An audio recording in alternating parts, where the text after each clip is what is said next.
Hey, there I am. All right. Happy 420. Here, I want to, I got this 420 t-shirt. Anyways, it's 420, maybe a good way to open the show, you know. It's 420 and let's get high.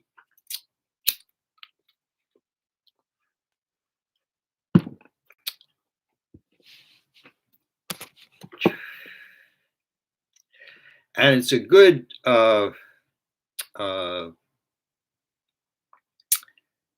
time to remind ourselves that 420 has its root in the Hebrew lexicon, in that the word smoke, ashan, is an acrostic for Olam Shana Nefesh.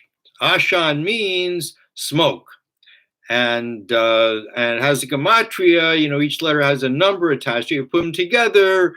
You know, the ayin is 70, and the shin is 300, and the nun is 50. Comes out to 420.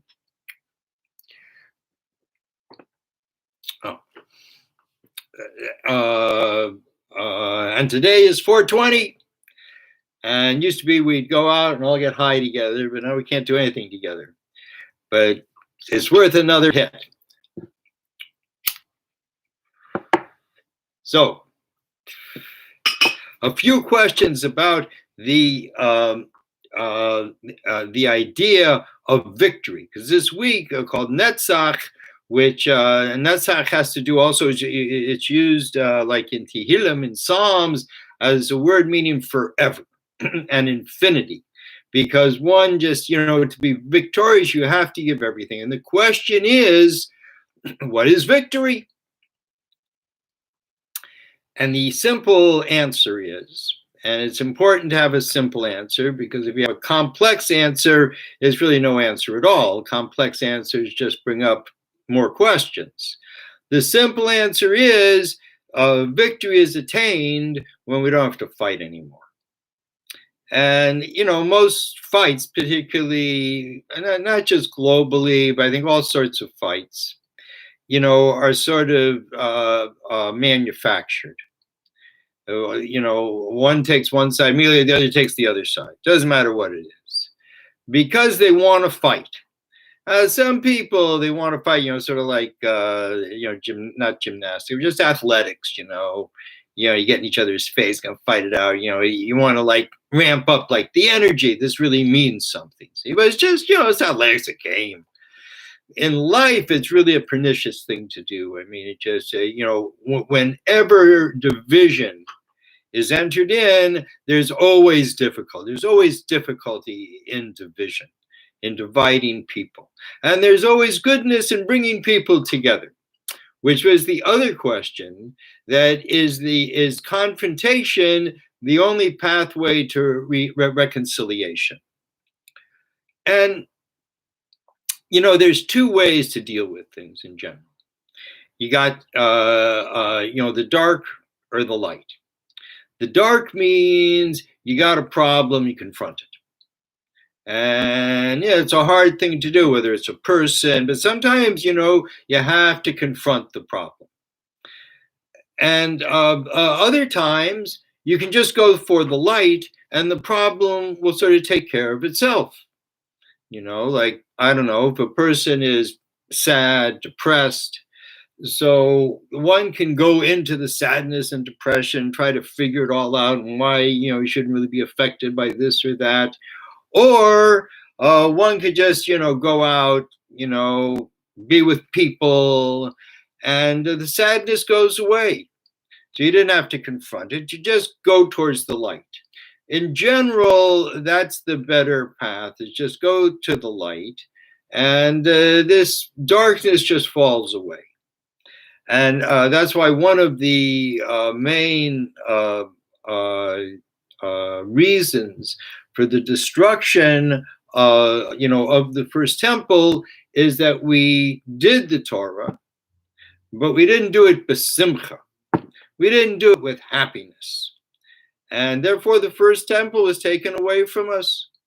And second temple is even worse. That was destroyed because we hated each other for no reason. And God said, I had enough of this. Go out into the world. I'm just trying to, that didn't help at all. All right, I get confused. Anyways, so it's the Virgo in me. I kind of like things exact. So, and it's interesting because, strength, it comes from Gevurah, which is the left arm. And the left arm is the arm of contraction. We tend to pull back on the left and go forward on the right. That's with the legs, with the arms. It's the way we, what's the word I'm looking for? Not motivate, but, the way that we, how we motivate. There's a word like that. How we motor around, how we,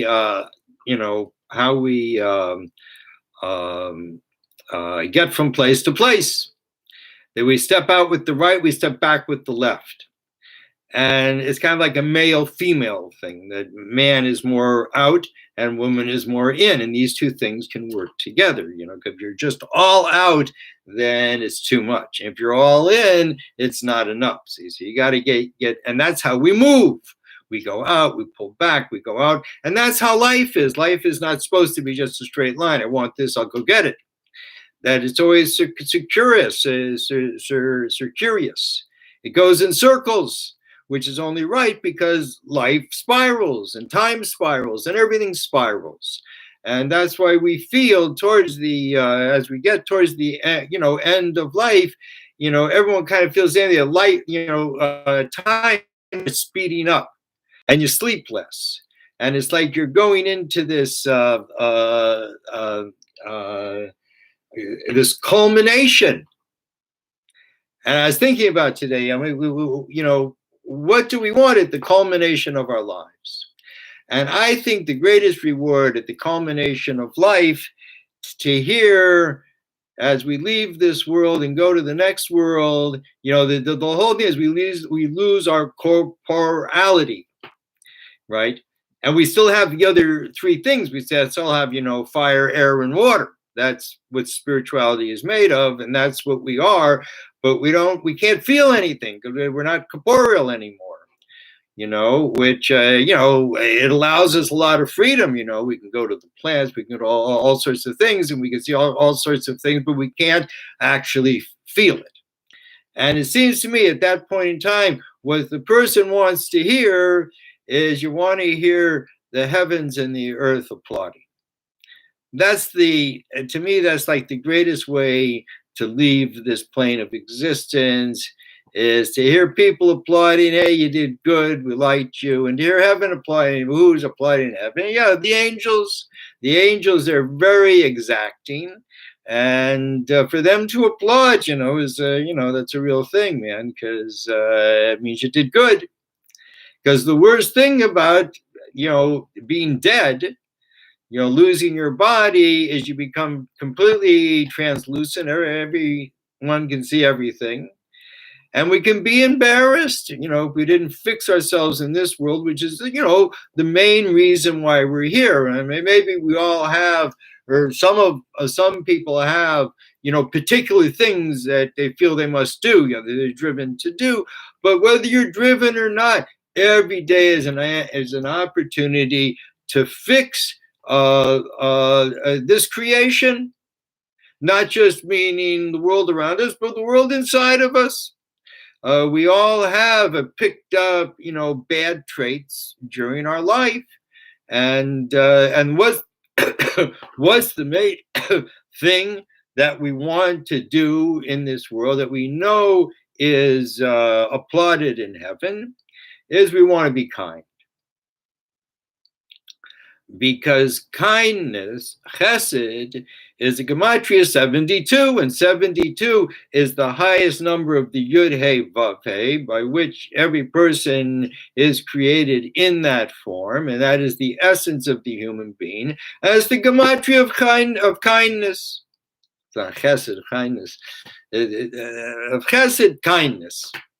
And that's really the essence of the person after a whole life of difficulty to retain that kindness. A person who loses that kindness, they really lost their humanity, and they're more like an animal that just wants to live as long as they can, have as much as they want, and that's not something that's really applauded, on the earth or in heaven.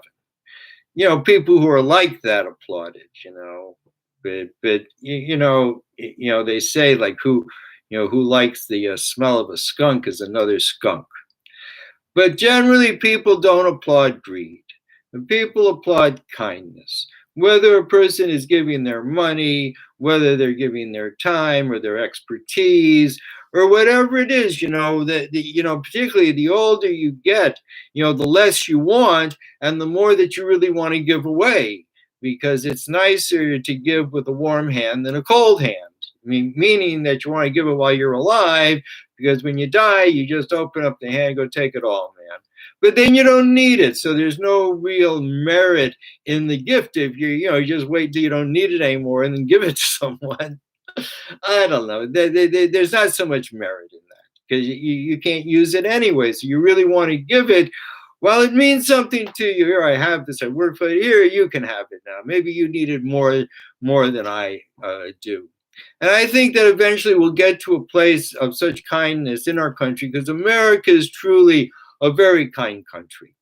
And I think we'll get to a place in America where everyone has somewhere to live. Very important thing. And that will reduce the value of money. You won't need money so much. You got a place to live.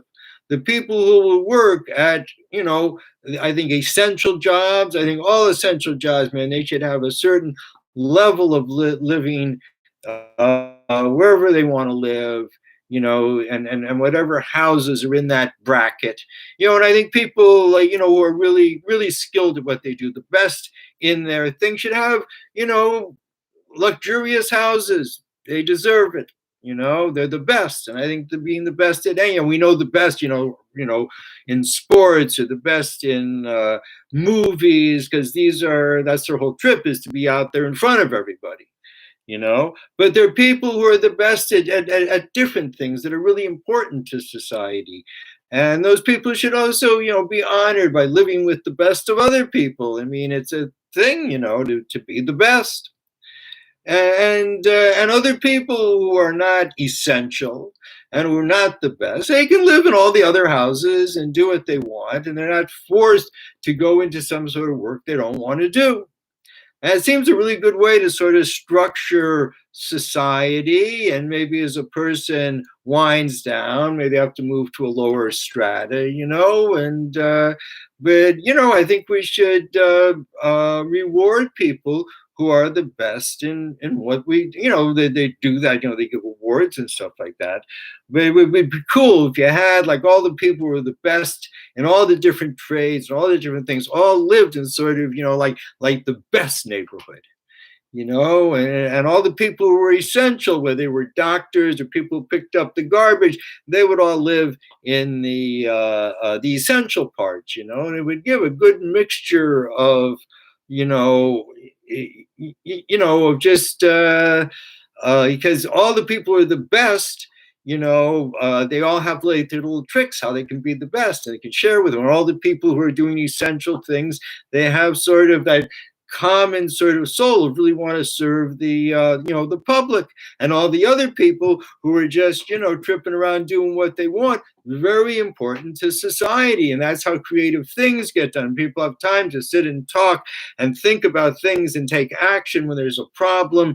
And we can certainly do a lot better than the Roman paradigm of divide and conquer, and all the competition and war. Victory happens when we finally take our instruments of war and beat them into plowshares, make it so everyone can eat. And going along with eating is shitting. That there's a bathroom, in every city, more than one. I mean, this is ridiculous. I mean, we're not a civilized people. I mean, even ancient Rome were famous for their bathhouses, and everyone could go and get clean and inside and out. And I mean, it's just, come on, man. I mean, we're human beings. Everyone deserves. You can't make it to society and push out certain human beings because they're not making enough money and go shit for yourself wherever you can end up shitting on your street. And that's what's happening. And no one really took any measure of this. Talking about measure, that also a question about music I wanted just to talk about. That music, first of all, it's a very important part of Torah, because one of the four parts of Torah, you have the letter, and then you have the pronunciation, and then you have the inflection, and that is what's sung. That's what singing is where you put the inflection, and you can't really understand what the text is saying in the written Torah, in the scroll of the Torah, because there's no punctuation, but there is the way that you pronounce it, and then there's the inflection, and the inflection will show you, what the words are referring to. It's a very cool way. And then the last thing, you have the crowns, and that represents the Zohar, the secrets that are embedded in the letters that are not like obvious. And actually, I don't know how many trope there are. I should have looked that up. I'm not particularly good at reading the Torah or inflecting the Torah, but I know about it. But the main thing is, see, everything in Torah is 10 base, but the 10 is divided 7 and 3. And this is described in the Zohar as like a drop of water, because, the Zohar is explaining why we can't say God is anything, the creator, Borei, is anything of creation, because there was not any form before creation. Form didn't exist. The creator of form is the creator. And the creator made form in a very cool way. Took a drop of water, which to the creator it's water, to us it's fire, and split it into 7 rivers. And these 7 rivers became the outer planets from Earth to Pluto. And the drop of water became the sun and the 2 planets, because the drop of water is the form of the Yud. And the Yud, letter Yud, whose gematria is 10. And I think there's something out of it. Yes, by Yud, that is Miloi. When you write it out, Yud Vav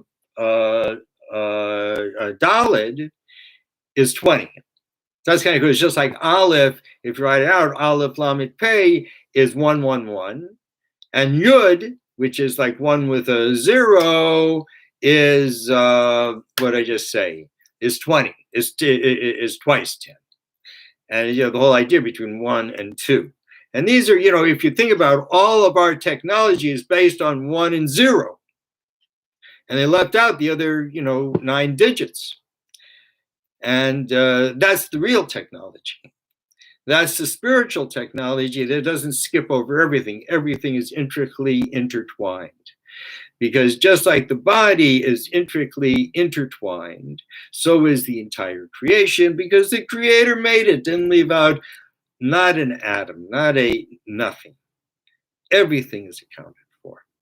So this is the basis for music. And the reason why, to explain that the Yud is basically a dot, but it has a horn at the top and a horn at the bottom, just a thorn. Horn, whatever you want to call it. Just a little, and kind of shows the light coming in and the light leaving, and you have this dot in the middle. So you see that the Yud, and this corresponds to the Avot, to the 3 fathers, Avram, Yitzchak, and Yaakov. And that's all embedded in the yud, and which is the secret of the circumcision, because the opening at the end of the penis looks like a yud. And that's what was being revealed in the world, and that is God's. That's the first letter of God's name. So just like you're not supposed to take God's name in vain, in the same way that a man has to watch over his sexuality and his impulses, because this is all going to be expressed through the yud, which is engraved into the flesh of man. And we're supposed to do godly things with the yud. Doesn't mean that you have to be some way sexual, because there's no law, there's no rules, even by the rabbis, of how to be sexual. Whatever you want to do is good with God, you know. But the question is, you know, who you're doing it to or who you're not doing it. You know, these are the questions of how one not just uses their sex or their sexual energy, you know, but it's not just in physical sex, but how you use that energy in the world, how you take that energy into the world, and how you guard that energy. And this is being like a strong man. And the stronger a person is, man or woman, you know, the less you have to fight. When you're not strong, you're either, if you don't want to be ruled, man, you're always fighting. When you're strong, they leave you alone. And you know, you don't have to fight anymore. You made your point, and that's it. And we need to get to that place in the world where we make our point, the whole world together, and then the world changes. Because no one can stand up against the will of the people. They can try to manipulate it. They can lie to everyone. They can do all this stuff. But just like the blades of grass push through the earth, no matter how much you cover them with cement, you leave them alone for 7 years, they'll eat up all the cement. And that's life, and that's people, and that's this world that we live in. And we should know that the 7 left over, which made these 7 outer planets, is the basis for the 7 musical notes. And why? And I know there's no other different ways of doing music, but these seem to really have a kind of a primal thing, in the same way that 420, as soon as people heard it, well, yeah, 420, man, it's a good time to smoke, end of the day, you know. And for some reason, it just caught on. Why did it caught on? Because according to the truth, what is the truth? You know, is prophecy. And part of prophecy are these 2 languages, Hebrew and Arabic. They're the 2 languages in which prophecy was written, the Torah and the Quran. And so when someone just stumbles onto like a thing like that, 420, all of a sudden it hits, and now all over the world, people are celebrating 420. Happy 420, man. Let's have some more to smoke. Also, in the temple, one of the commandments, many of the commandments, why we the Jewish people need to be in Israel, the land of Israel, the land promised to them, is because we were given the 613 commandments that are in the Torah, and most of them can only be done in the land of Israel, and many of them have to do with the temple. And in the temple, there was a commandment that there had to be music. And one of the interesting laws about this, because they say how many of this kind of instruments, how many of that kind of instruments, how many drums, that's an instrument too, you know, all the different instruments that you can have. And you can only have that many of them, except for the violin. I'm not sure the violin, the harp, I'm not exactly sure, but I think it's the violin. That or whatever they had the violin. I mean, this is like 3,000 years ago, and those you could have endlessly. And while all the different things were going into the temple, and people came from all over the world to go there, because there were miracles that happened there, open miracles. And people would come to give sacrifices, and it's a whole nother discussion, the sacrifice of animals. But certainly for people who eat animals, it could understand that there's kind of a higher way to give honor to the animal that you're going to eat, and bringing it before the creator and asking the animal, and many people still do this today before Yom Kippur, that they'll go to a slaughterhouse and take a chicken and say, I should die instead of this chicken for all the things I've done wrong, and let the chicken die for me. And they cut off the head and you go eat it. And, and it's a sense that, that things happen bad in this world, happen bad to the animals because of the human being. We're the ones who are controlling everything, and we're the ones that have to, really stand up for all the life in the world that, is at our, whatever we do. They got no say in it. If we pollute the seas, all the fish are gonna die. They can't fight us. No one can fight us, and only us. And what we're doing is we're really fighting. I mean, we're a body, one limb fighting with the other, and it's ridiculous. And we will never defeat ourselves. I mean, it's ridiculous.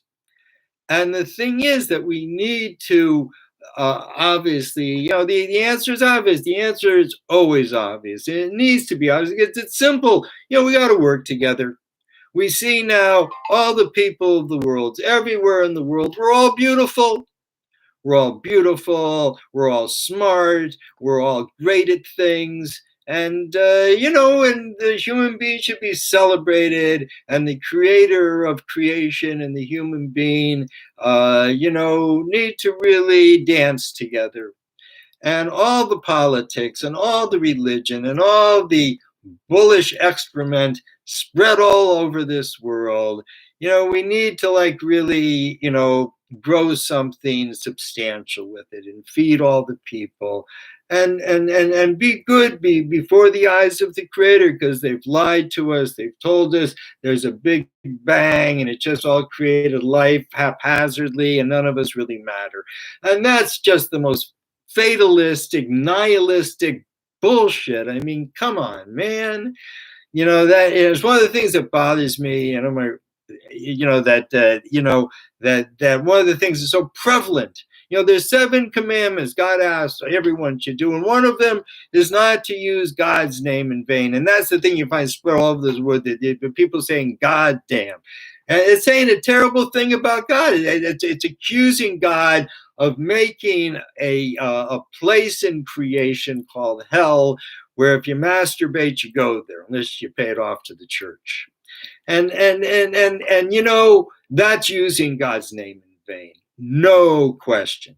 And people should really restrain themselves from doing it. It's a very easy mitzvah not to do. And, you only do the mitzvah when you can, when you have the opportunity to do something wrong, you don't do it. When a person wants to say, this phrase, and stops themselves from saying it because it's like a disrespectful thing to say to God. And every day that a person does that, you do something good before the creator, and the angels applaud, and it's a good thing, money in the bank, man.